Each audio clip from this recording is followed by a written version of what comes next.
Hello everyone! The study I conducted for my behavioral change project was to increase the amount of non-preferred food items for a very selective child.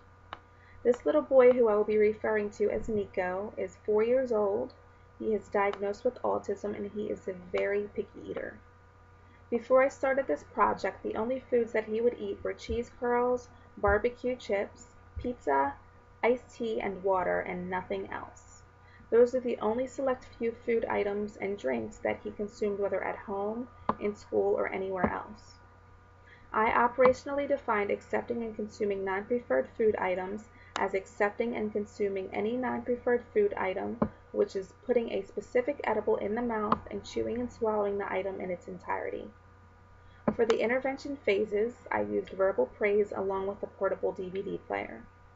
I chose to use the DVD player as this was the most reinforcing item to Nico after conducting a preference assessment. Before the start of lunch, I would let Nico choose the DVD he wanted to watch and we would set a timer. Each lunch session was approximately 30 minutes long. Each day I would make a plate for Nico and it would consist of about 10 bites of usually 3 different non-preferred food items. Whenever Nico put a non-preferred food item into his mouth, I would praise him with "great job" or "you can do it," because although he put food in his mouth, that didn't always mean that he would chew and swallow it.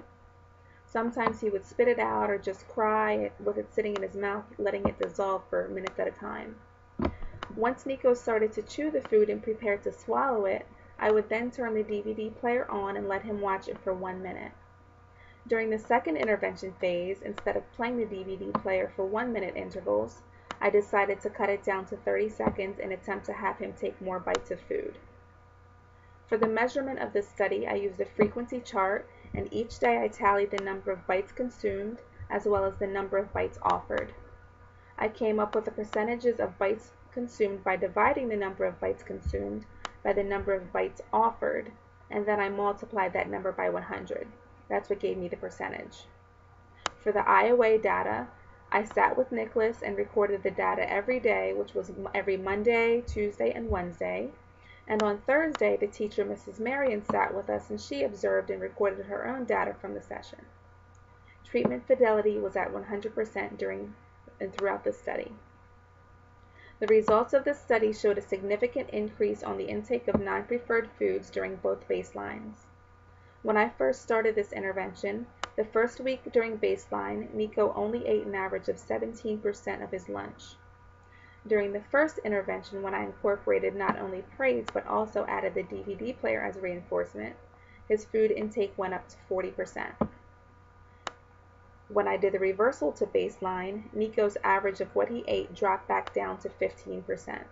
And when I started the second intervention, Nico's food intake shot back up, and this time to an average of 65%. Overall, I feel this study went pretty well. It was definitely difficult, but in the end, I believe it was a success. During the intervention, I got Nico to eat about 6 different food items that he has never eaten before, and although this project is over, I am still working with Nico, and I am happy to say that he is still doing really well with his eating. I am so glad to have chosen him and this topic because I feel as though it is really making a difference in his life, and it is a great help to his parents. They are very grateful. I am going to continue with this food therapy, and I look forward to seeing even better results. Thank you.